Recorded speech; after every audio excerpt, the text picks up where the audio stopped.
Good evening and welcome to our annual analysis of all the year's most crucial news events, or to put it another way, a random mop-up of all the stories we forgot to include when they happened. In the news this week, as the Duchess of York is welcomed back into the fold at Sandringham, the staff show her around her Christmas accommodation. In a desperate bid to boost ratings, the BBC announces that Come Dancing and Gardener's Question Time are to merge. And in London, this year's winners at Crufts meet up again for a seasonal drink together.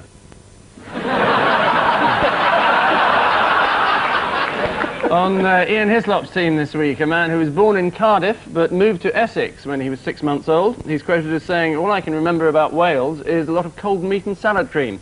Incredibly mature tastes for a baby. Griff Rhys-Jones.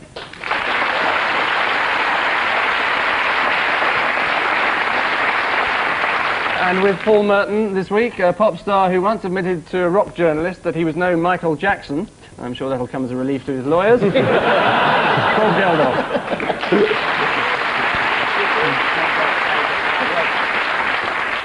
So let's dig up the rotting carcass that is 1993 and examine its remaining entrails. 4 montages of news footage, pick out the common thread running through each. Ian and Griff, here's your hodgepodge. Someone from The Sun dressed as a squirrel.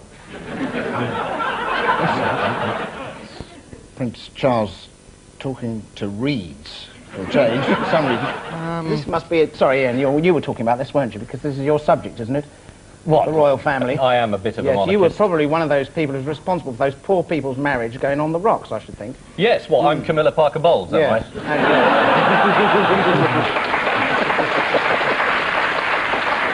Yes, very good for 2 points. After last year's Annus Horribilis for the Queen, this year seems to have been an Annus Equally Bloody Awfulus. Diana never really grasped the royal family customs and protocols, such as what sorts of presents to give each other. She was apparently stunned one Christmas when her husband presented Princess Anne with a doormat, or Tim Lawrence, as he was later known. And there was news this week of a further romantic disaster for the royals. It looks like Prince Edward may have to marry a woman.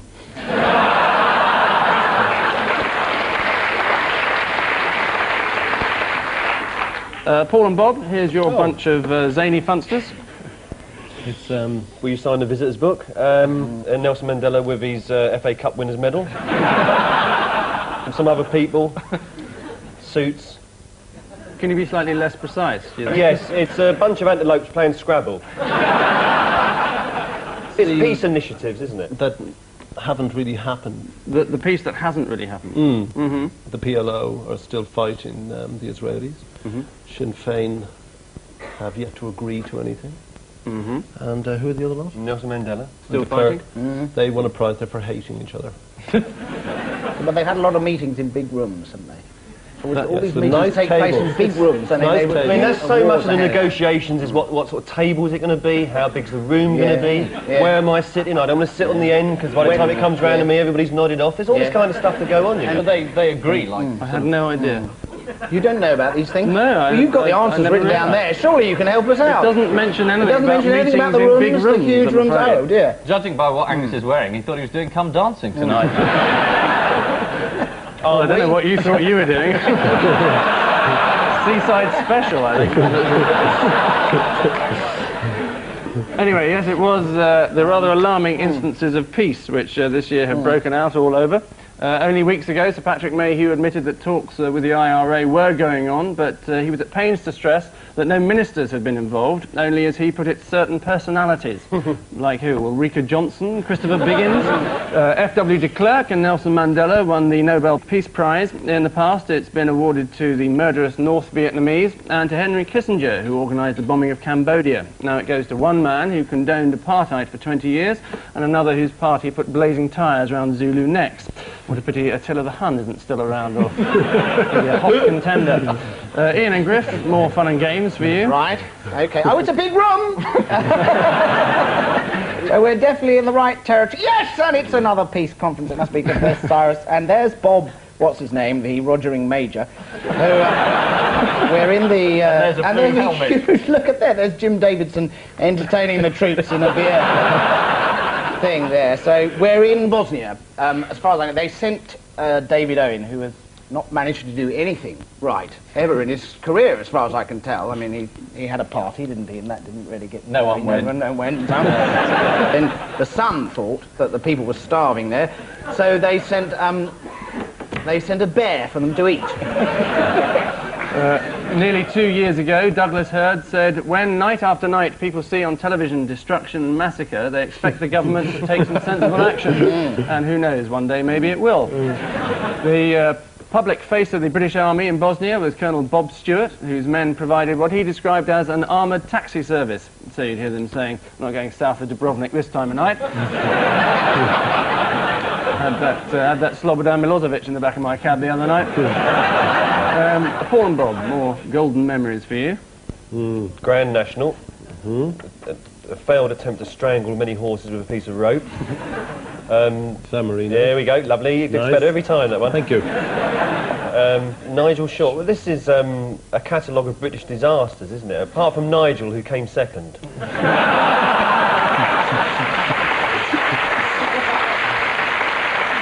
Yes, it is. Nigel Short was soundly beaten in the World Chess Championships, which were covered at huge cost by Channel 4.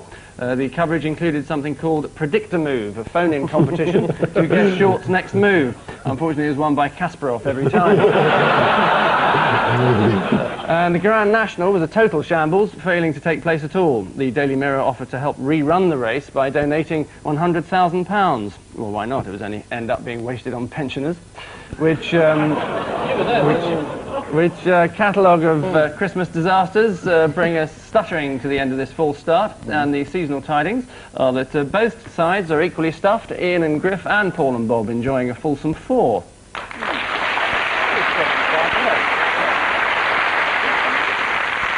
But now, a change in our advertised programme, as for the very first time we bring you something entitled Who's That Supposed to Be? Set as it is in the largely indiscernible world of court drawings. Each team gets a court artist's impression of a celebrity in the dock. The question is, who on earth is it and what were they doing there? Paul and Bob, here's your mystery man. George Carman QC it could be, or Michael Winterton QC. He's Yes, quite popular now. it was actually the other person that we were Looks more like Michael Winner. interested in. Is it Matthew Kelly? Does that really look like Matthew Kelly? Yes, it does, actually. Henry Kelly? George Michael. Is the right answer. Oh, and the other guy's Andy Ridgely. Andy Ridgely. Why do they both have little clouds around there? Are these flies around their heads? They've got these strange sort of... They've just been pushed through the wall. So anyway, Pull what down at was he the actually doing in the dock? As it were? Well, it's his case against Sony, isn't he? He doesn't want to be, he doesn't want Sony to be his record company anymore, and they say, well, you've signed a contract, and so we want you to be our artist. And he says, I'm not making any records for you. And they say, well, you're going to have to. He says, I'm not. He says, you're going to have to. Does he have a leg to stand on, Bob, as someone who's made a few records? Not in that drawing, he hasn't. He doesn't want to record for them anymore because he feels that they're not promoting his records, because he refuses to be a sex object anymore. Right. Which is, of He course, doesn't want to be sexy, which in George's case is pretty hard not to be, I've got to tell you.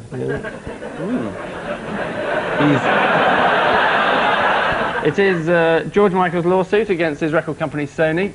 During the trial, the judge frequently consulted the Guinness Book of Hit Singles, leading him to make such remarks as, who is Madonna? Why were you called Wham? And blimey, I didn't know Middle of the Road recorded Chirpy Chirpy Cheep Cheep. Ian and Griff, here's your uncanny impression. Who is it supposed to be and why?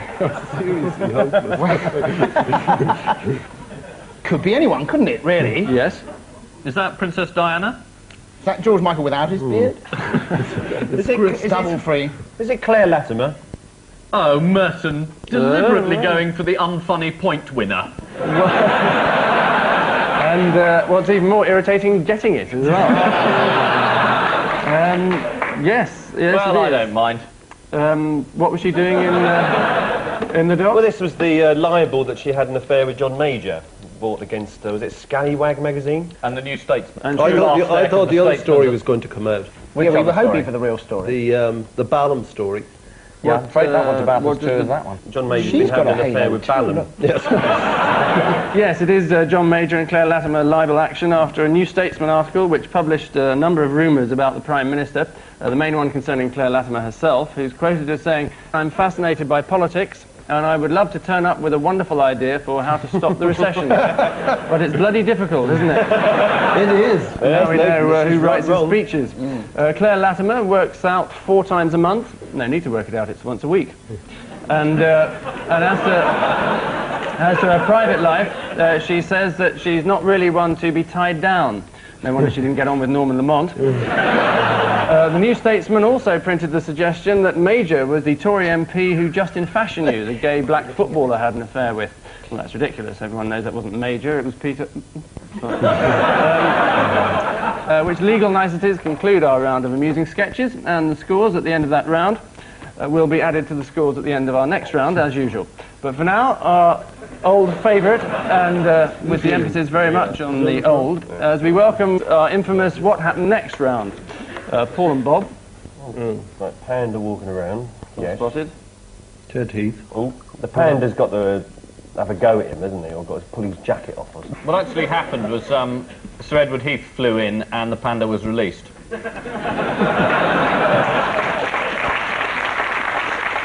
What do you reckon the panda has a go at this bloke? Has a go at. Yeah.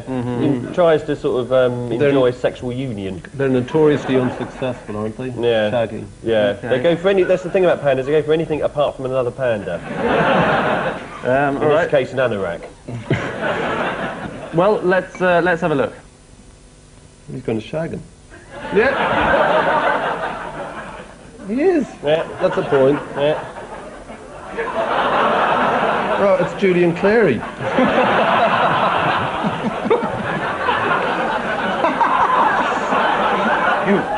That panda wanted that jacket.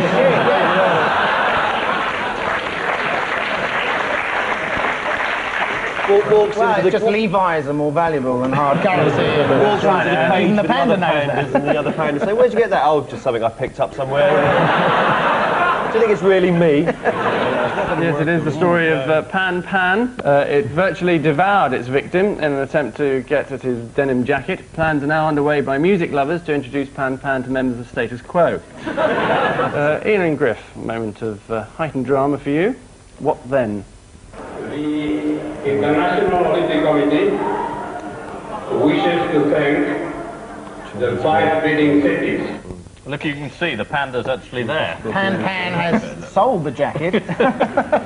Anyway, yeah, now this, it could be the startling news, which nobody could have predicted, that Manchester was not going to win the Olympics. No one knew that Manchester wasn't going to get it until John Major said, "I'm backing Manchester," and everyone gave up. No, I think Bob knows, I think. I know. Okay, leap in there. What it is, Griff, Yes. is that's clearly a I was only Chinese audience. speculating. You got all the clues. The panda was there. Yes. There was a little Chinese flag in the down there.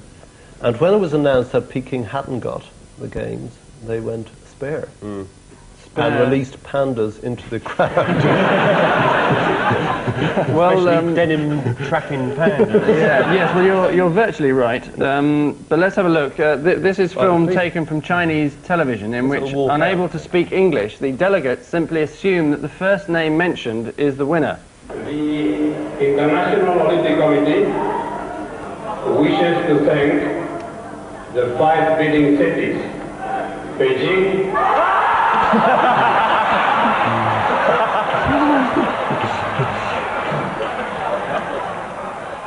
Yes. Little did they know, sadly. Did I hear an "oh" from over here? Yes. The biggest human rights abusers of the world lost. Oh. Manchester aren't the biggest human rights abusers, are they? Which athletic struggles bring us panting to the end of this raging heat, and the state of play is that, well, Ian and Griff are trailing at the bell with 4, whilst Paul and Bob are way in the lead with 12.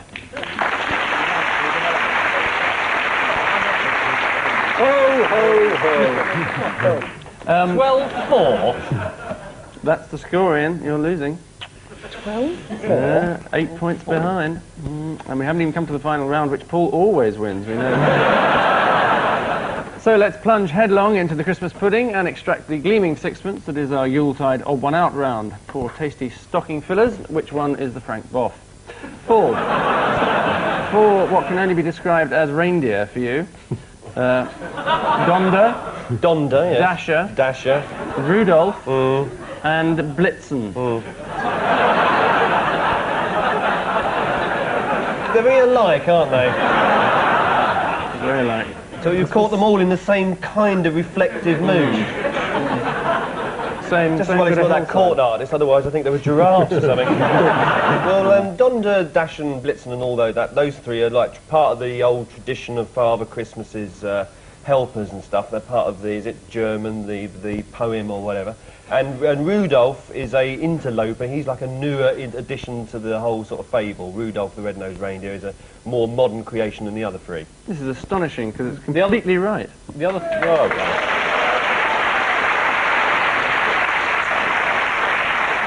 It is Rudolph, as he's the only one not to feature in Santa's original lineup, as described in the poem The Night Before Christmas. The others being Comet, Prancer, Cupid and Vixen, all now names of adult magazines, of course. Real reindeer live off moss and shrubs, more concentrated foods giving them diarrhea. So what a mince pie put out for them on the mantelpiece would do doesn't bear thinking about. Suffice to say, it wouldn't be much fun riding in the sleigh. Bob maintaining the bestial mood. A rat, a bikini, good King Wenceslas, and a velociraptor. The velociraptor is the dinosaur thing in Jurassic Park. It's sort of rat-like. King Wenceslas is the Czech king, who of course was famous for going into battle on the front line wearing a bikini and riding a velociraptor. Yeah. So the odd one out is the rat. Wow. No. Excellent answer. But King completely Wenceslas, that's a Christmas carol. Yeah. It's a song, and that bikini was. That was a Christmas song. It's yellow, yellow, it's a bit yellow. Yeah. By the man who looks a bit like you. Jimmy Somerville. No. No, he dances like you. Or somebody else. Jimmy Mallet, wasn't it? What was the song about the rat? Oh, hold on. Rudolph the Red-Nosed Velociraptor. Yeah. Had a very shiny scale. Is it that the rat? There's a song about a rat called Ben. Ben, yeah, Michael Jackson, yeah. Yeah. Is that it? I mean, this is ridiculous if it's it. And the Velociraptor is the odd one out. And it is ridiculous because it's it.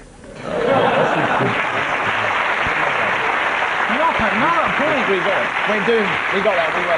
Good King Wenceslas lived in the 10th century and was believed to be a much-loved and pious example to his people, a bit like Prince Charles, only much-loved and pious, and an example to his people. This constant jibing Oh, I know. with the royal family. I mean, Ian's getting upset, amongst others, I think. In this. Yes.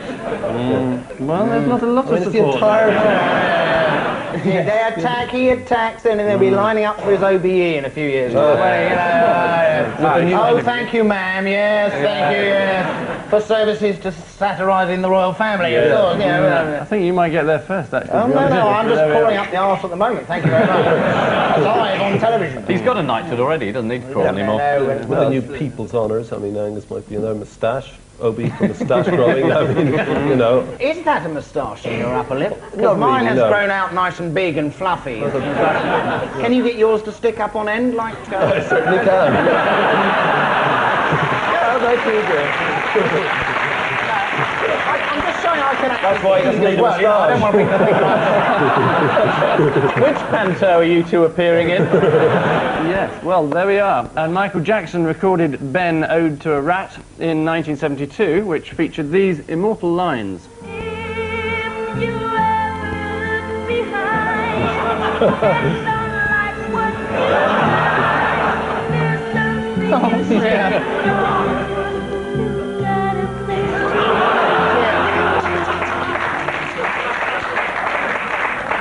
Yes, Esther Ranson's child line, probably. Griff, here are your notable dignitaries. Father Christmas, a turkey, Tinkerbell, and the 7 dwarves. Those are the 7 dwarves, are they, down there? They're quite big, some of them. I know. Sleepy, balmy, junky.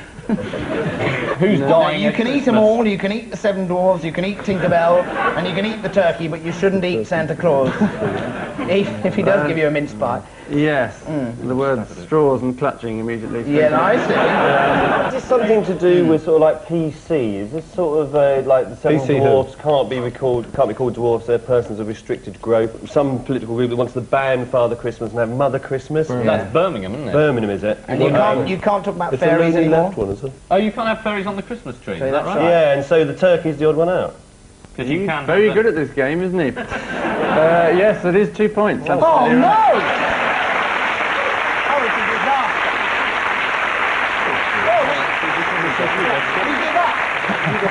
We give up. It's all right. We're leaving.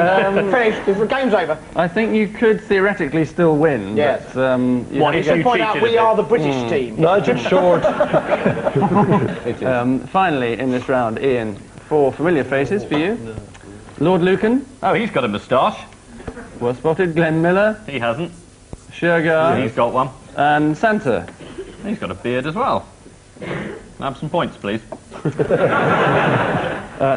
Can I have All an right, answer, please? I do know this. This is to do with people who are missing or dead. Lord Lucan is missing, not proved dead. Glenn Miller is missing. He went on an aeroplane flight and never came back. Shergar is missing, presumed dead. And Father Christmas, or St. Nicholas, is actually dead because he was a real person and he died a lot of centuries ago. And they discovered his grave in Turkey recently. So they've actually discovered where he died. It is the correct answer, certainly. Sadly, unfortunately. It is that no one knows the burial place of any of them except Santa, who, it's been revealed this week, died in the year 326. The burial site of St. Nicholas, to give him his full name, has been found off the Turkish coast. Various clues point to it being Santa's grave. Its medieval name was St. Nicholas's Island. It dates from the right period, and a fat man's bones are wedged halfway up the chimney. And Shergar went missing 10 years ago and is believed to be dead by everyone except the company that insured his life, Norwich Union. One of his owners said, Norwich Union has a moral obligation to pay. They're relying on small print to wriggle out of responsibility. Can't believe that in an insurance company. Which vanishing tricks bring us to the untimely demise of this former round, at which point we find that, well, Ian and Griff are poised for defeat with 6, while Paul and Bob are plummeting to victory with 18. Humiliating.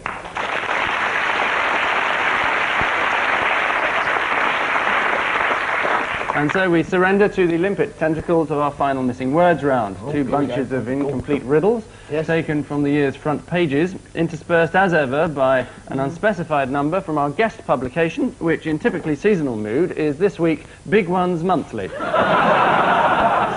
Is it monthly now? it is sadly, yes. Ian and Griff lie considerably last, so you go first, beginning with. Major has what up his sleeve? Major has nothing up his sleeve. Major has a fist up his sleeve. An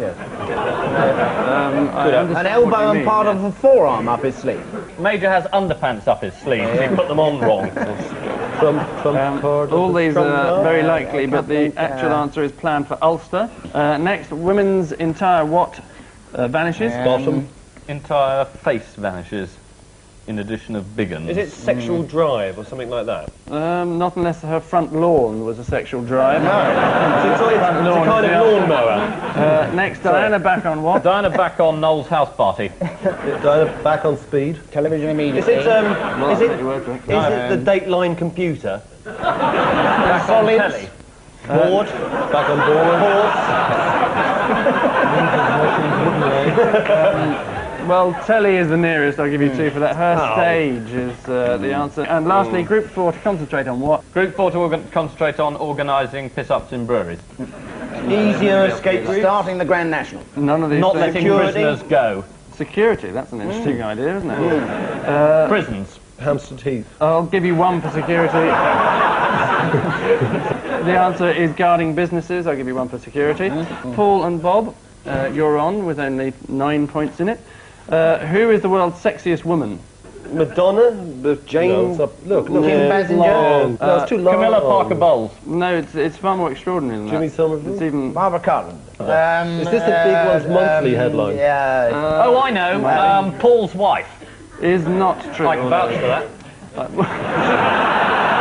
didn't know she was giving out vouchers now.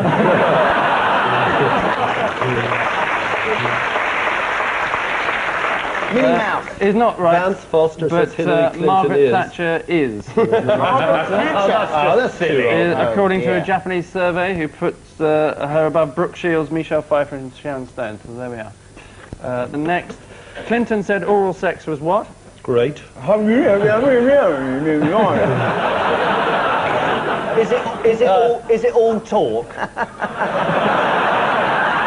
Tasteless. Extremely tasteless. Gobsmacking. Was it? Well, it's not mentioned in the Bible. Not adultery is the right answer. I'll give it We to have you. that. Yes. Next, Smith lays out what? Frank Bruno. Is it new patio with sort of shrubs and a herbaceous border? Smith lays out tackle for appearance in Big Ones Monthly. Is closer. Three-point approach to UN is the answer. Near enough. And finally, world's biggest what weighs 407 pounds. Oh, I know this. Christmas It's got to pudding. be breast because we've had nothing from big ones yet. It's world's biggest double entendre. Came in at 407 pounds. Baby is the right answer. Sorry that there weren't any from Biggens Monthly, but we did look through 34 copies and there weren't any headlines in it. Which flawed performances bring us mercifully to the end of this annual one-off. And the glad tidings are that this week's chocolate logs are Ian and Griff with 10, and this week's mincing tarts are Paul and Bob with 23.